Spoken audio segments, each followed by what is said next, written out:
Tu es trop gentil. Merci, et c'est parti pour un petit quart d'heure. Alors, on essaie de tenir sur ce quart d'heure. D'abord, merci pour cette invitation. Merci d'être parmi vous. Alors, cette question de la fin de vie, c'est évident que les problématiques qui sont rencontrées dans ces cadres sont évidemment très diverses et chaque histoire est singulière. Je vais essayer d'aborder cette question de l'approche transculturelle de la fin de vie en m'appuyant sur une situation que j'ai rencontrée dans un service de réanimation pédiatrique de l'hôpital Necker à Paris, pour lesquels donc l'équipe a demandé une médiation. C'est clair qu'en contexte migratoire, dans des situations où le pronostic vital d'un enfant est engagé, l'alliance entre les soignants hospitaliers d'une part et les parents concernés est évidemment essentielle. La situation dont je vais vous parler met en scène un conflit autour d'une proposition d'arrêt et de traitement de l'équipe médicale de réanimation pédiatrique. Mais avant d'entrer dans cette situation, je souhaitais vous donner quelques éléments sur ce dispositif de médiation. Alors, je peux faire le truc, moi, là ça marche comme ça? S'il veut bien. Alors, la médiation transculturelle, qui date d'un certain temps maintenant, puisqu'on a commencé dans le cadre hospitalier à l'utiliser, à la pratiquer depuis 1998-1999. On est parti d'un centre de traitement de la douleur de la Fondation Rothschild, et depuis, on a essaimé, je dois dire, puisqu'on est intervenu dans pas mal de centres de traitement de la douleur, puis après dans les soins palliatifs. Puis maintenant, la porte d'entrée, c'est véritablement la maladie chronique. Du point de vue des soins palliatifs, il existe un partenariat étroit qui existe avec les Diaconesses, la Croix-Saint-Simon. Et on a une convention avec l'hôpital Necker qui permet aux soignants de faire appel au dispositif de médiation lorsqu'ils rencontrent des problèmes de blocage ou de difficultés dans la mise en place d'un projet de soins. Donc, on va appuyer sur la bonne flèche. Voilà, j'ai compris, ça y est. Le premier constat, c'est le décalage constant. Lorsqu'on a mis en place le dispositif de médiation, c'était ce premier constat, c'est-à-dire le décalage entre les théories et les pratiques de plus en plus sophistiquées d'un monde médical et les réalités concrètes des patients qui font appel à ces services. Ce décalage pouvant entraîner malentendus ou incompréhensions réciproques, parfois plus marquées, lorsqu'il s'agissait de patients migrants, dont les modes de pensée ou d'agir paraissaient éloignés des modèles occidentaux. Le second constat concernait la difficulté d'accéder à la parole du patient dans un cadre hospitalier, en raison du caractère asymétrique de la relation de soins entre celui qui sait, le médecin expert, et celui qui a priori ne sait pas, le patient, et cela, quelle que soit la bonne volonté des soignants concernés. En partant d'une hypothèse qui était qu'une part importante des difficultés repose sur l'incompréhension des points de vue de chacune des parties, le dispositif de médiation se donnait pour objectif de lever les éventuels malentendus en confrontant les logiques de deux systèmes de pensée, ceux des soignants et ceux des patients. En fait, il s'agit d'un staff d'un nouveau type puisque tout se déroule devant le patient. Le médecin hospitalier, naturellement, qui a sollicité notre intervention, va prendre une place centrale parce qu'il accepte non seulement de restituer aux patients et aux proches une histoire médicale souvent complexe, mais plus encore, il s'engage à considérer avec sérieux les interprétations que donnent les proches, la famille, le patient autour de la maladie. Il ne s'agit pas donc simplement de faciliter une communication entre deux parties, mais véritablement de créer un espace de négociation à la recherche de solutions originales aux blocages repérés par le soignant. Cette activité aujourd'hui est portée par le Centre Babel, qui est à la Maison de Solène à l'hôpital Cochin. Si vous voulez plus d'informations sur le Centre Babel, allez sur le site. Vous verrez qu'il y a beaucoup de choses en termes d'actions d'intervention, de formation, de recherche, etc. Donc je vous invite à aller. Ça me permettra de gagner au moins 15 secondes si je passe cette diapositive. Alors pour la plupart des patients, la rencontre avec nos systèmes de soins ne semble pas poser de problème particulier. Pourtant, lorsqu'on interroge les médecins, les soignants sur les évolutions en cours, rares sont ceux qui ne reconnaissent pas aujourd'hui être confrontés de plus en plus à des situations de malentendu ou d'incompréhension. Alors pour quelles raisons la relation serait plus complexe avec les patients migrants? Évidemment, l'obstacle linguistique est tout de suite apporté au premier plan, mais au fond, chacun admet que cette explication n'est pas suffisante. Faut-il parler d'une distance culturelle entre soignants et patients migrants? Je vous propose d'y regarder de plus près. Autour de la maladie, grave, parfois mortelle, deux récits cheminent le plus souvent sans se croiser.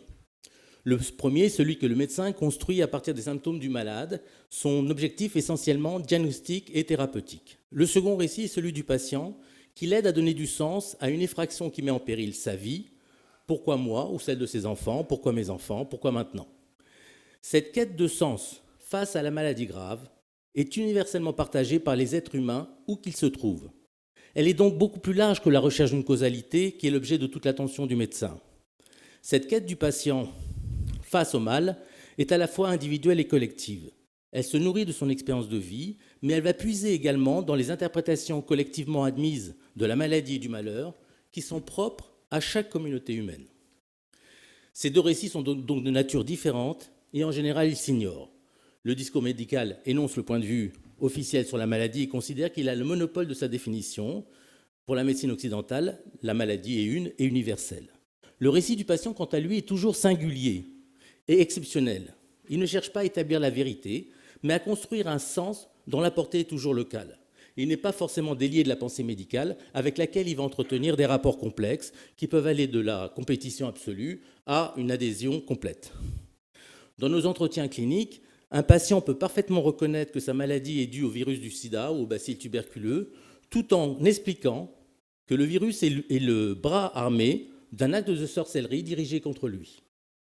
Dans un précédent travail autour de l'enfant infecté par le virus VIH, nous avions montré que l'interprétation profane des patients n'exclut pas une compréhension fine du discours médical et qu'elle n'est pas non plus un obstacle à l'établissement d'une alliance thérapeutique.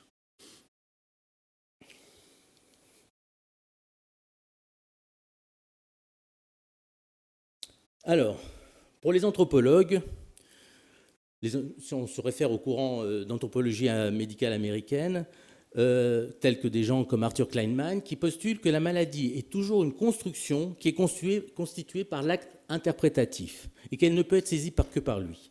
Pour Kleinman, patients et médecins sont donc dépositaires chacun d'un modèle spécifique qui construit le sens et la réalité de la maladie. Il pose alors la relation de soins comme une négociation nécessaire et parfois implicite entre deux modèles explicatifs de la maladie, celui du médecin expert et celui du patient a priori profane.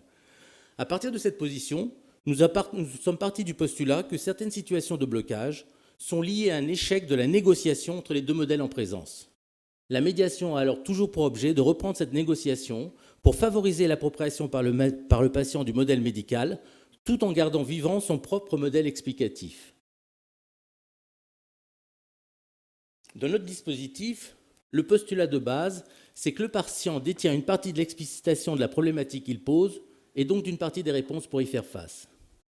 En effet, dans une démarche d'empowerment, la définition du problème ne peut rester de la seule prérogative des professionnels. Le sujet doit contribuer lui-même à la définition de ce qui pose problème.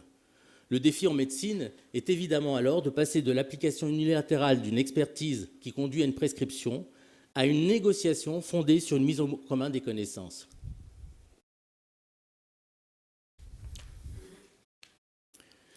Les anthropologues nous ont également montré que la survenue d'une maladie grave chez un enfant va mobiliser non seulement les représentations du groupe familial concerné sur le sens de l'épisode maladie, mais va également mobiliser nos conceptions sur la nature même de l'enfant.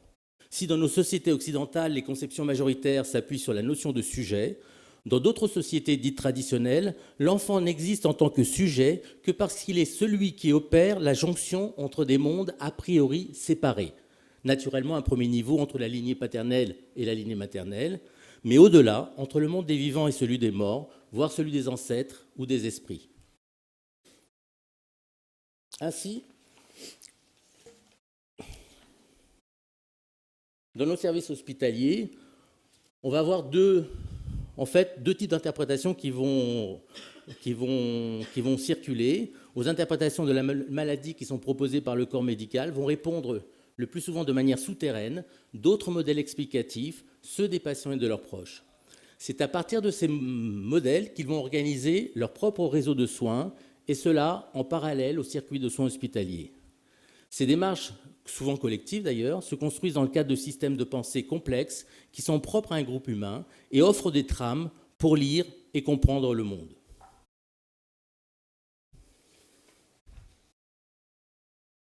Je vais avancer sur les bases théoriques. C'est vrai que ce dispositif de médiation est construit comme ça au croisement de plusieurs théories.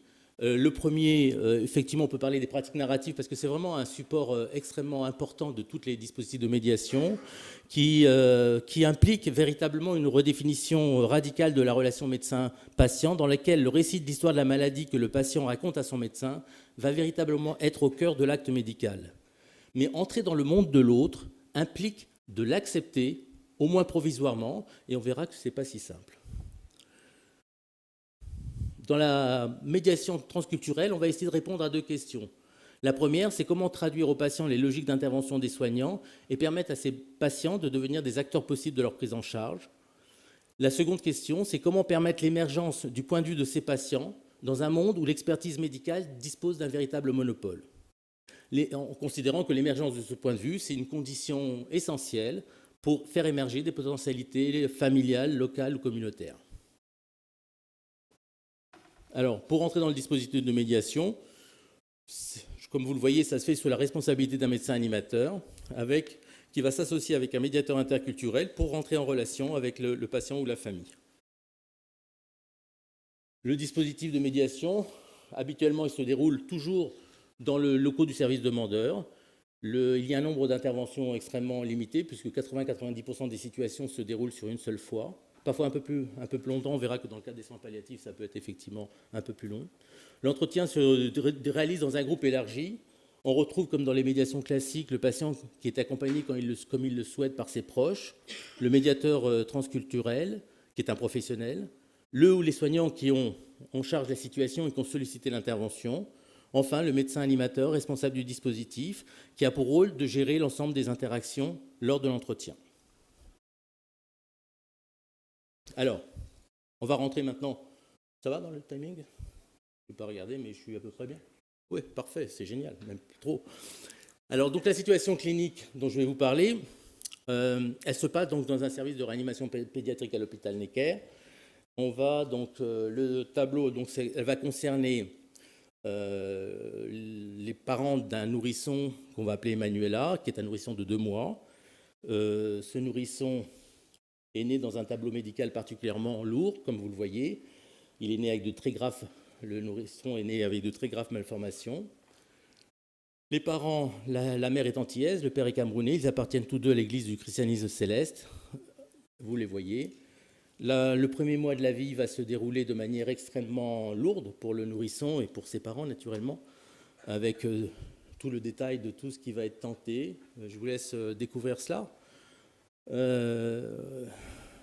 Et donc, c'est effectivement, on va faire un bilan pour savoir pourquoi il y a autant de problèmes chez cet enfant. Le bilan restera négatif.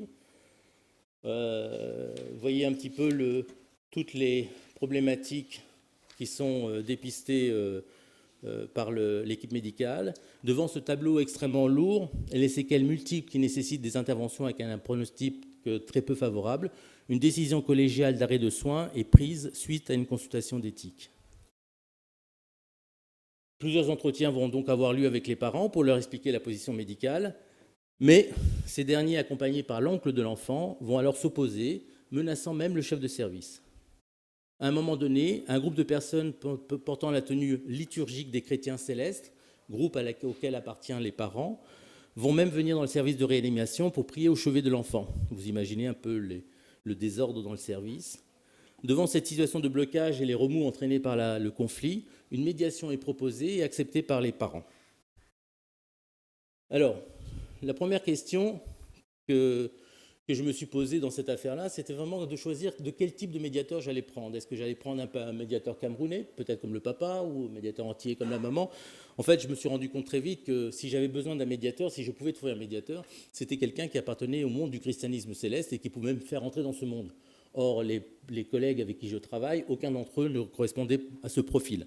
Donc, en fait, j'ai cherché le médiateur universel, c'est Google. J'ai regardé dans Google qu'est-ce que c'était le christianisme céleste. Et j'ai découvert ça avant même de rencontrer les parents. Donc, je découvre un certain nombre d'éléments. L'Église du christianisme céleste est un mouvement religieux qui a été fondé en 1947 par un pasteur au Bénin. Le pasteur s'appelait Joseph Ochofa. Elle était, il faut le savoir, si on la considère aujourd'hui en France comme une secte, au Bénin, c'est juste la 2e église du Bénin. Donc quelque chose d'important, un mouvement religieux important. Les fidèles portent le nom de chrétien céleste, qui vient de la vision par laquelle Jésus aurait annoncé que les membres de l'Église l'adoreraient comme le font les anges dans le ciel. C'est un mouvement marqué par la révélation divine qui a touché son fondateur. Celui-ci s'est senti appelé à prier, à guérir des malades et à ressusciter les morts. Gardez ce ressusciter les morts pour la situation après. Le mouvement s'est développé très vite, notamment grâce à Internet, et son enseignement doctrinal est basé sur la Bible. Voilà les éléments que j'ai piochés sur Google. D'accord, ça me donne le cadre général, mais ses parents en particulier. Donc dans un premier temps, on a abordé cette phase de clarification du projet médical, c'est-à-dire qu'est-ce qui se passait pour l'enfant, qu'est-ce qui arrivait, comment le médecin définissait cela. Et donc là, le médecin, par sa manière de présenter les choses, m'a ouvert la porte et m'a ouvert le chemin pour aller plus loin, effectivement, dans le récit de vie des parents. Dans un premier temps, donc, on a abordé ce récit de vie qui a été véritablement fait de rupture, chacun des parents étant dans les chrysalises célestes après avoir chacun rompu dans leur propre famille, dans leur propre groupe. Puis, on a discuté du sujet avec les parents, de leur souhait et celui de l'Église de vouloir à tout prix maintenir l'enfant en vie. En effet, cette position me paraissait en contradiction avec le point de vue habituellement exprimé par les religieux qu'il est vain de s'opposer à la volonté divine et que l'avenir de l'enfant est dans les mains de Dieu et non pas dans ceux des hommes. Dans les 3 grandes religions monothéistes, on considère que l'enfant qui décède précocement a un statut spécifique.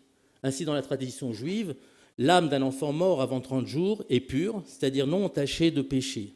Dans la religion musulmane, on considère que l'enfant décédé avant l'âge d'1 an peut intercéder auprès de Dieu pour le salut de ses parents et de ses grands-parents.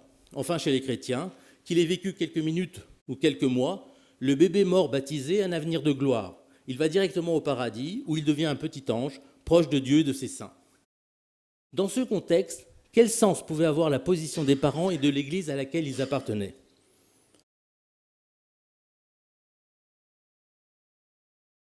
Les parents d'Emmanuela vont alors nous confier que le destin de leur petite fille était l'objet de controverses au sein même de leur groupe religieux.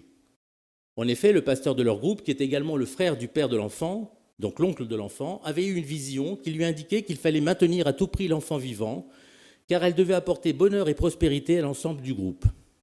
Cette parole prophétique pesait évidemment très lourd. Néanmoins, d'autres personnes à l'intérieur du groupe avaient d'autres visions dans lesquelles il fallait laisser partir l'enfant.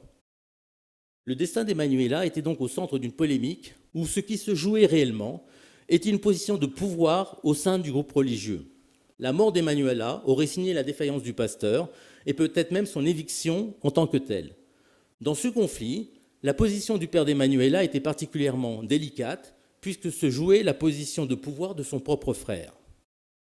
Évidemment, l'émotion a été présente tout le long de l'entretien et particulièrement au moment où les parents vont nous révéler qu'ils pensaient être coupables de ce qu'ils arrivait à leur enfant, car celle-ci avait été conçue avant leur mariage, ce qui, du point de vue des chrétiens célestes, était une faute majeure.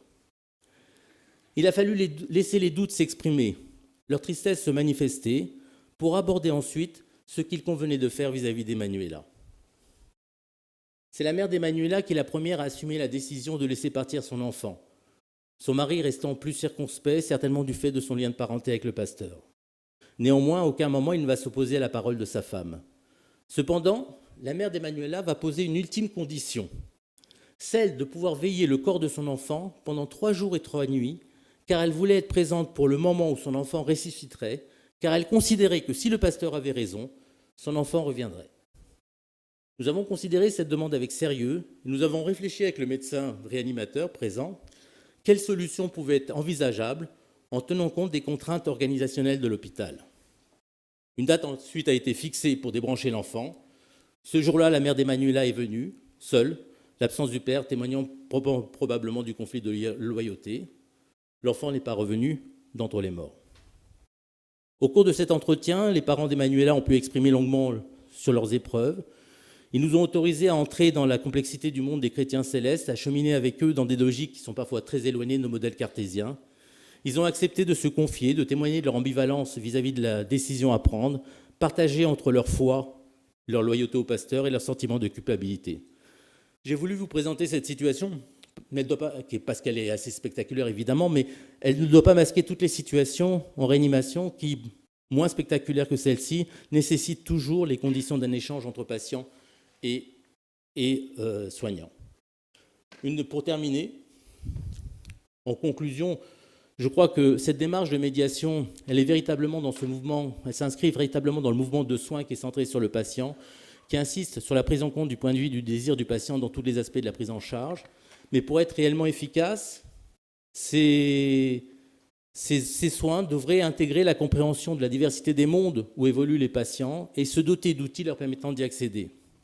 Vous l'avez compris, ce travail nécessite une nécessaire articulation entre les savoirs experts, ceux des médecins, et les savoirs profanes, ceux dont sont dépositaires les patients et leurs proches. J'attire votre attention simplement sur un risque possible, celui de réduire une personne à sa culture et les problèmes rencontrés avec les patients migrants à la distance culturelle qui nous en séparerait. Cette position culturaliste est évidemment simpliste et peu féconde pour penser la complexité du rapport humain. Afficher comme principe que dans les situations de fin de vie, les personnes et leurs proches doivent être reconnus et respectés dans leurs valeurs propres est une recommandation profondément altruiste. Mais alors il est important de donner aux équipes soignantes les moyens de se former pour faire face au défi de la diversité culturelle. Dans ce contexte de mouvement migratoire, la prise en compte de la diversité culturelle implique non seulement de former aujourd'hui des médiateurs transculturels, mais aussi les soignants susceptibles de les utiliser, ainsi que les soignants capables d'animer ces dispositifs au sein de leurs établissements. Pour terminer, on a témoigné de cette expérience dans un livre que je vous présente et je vous remercie pour votre attention.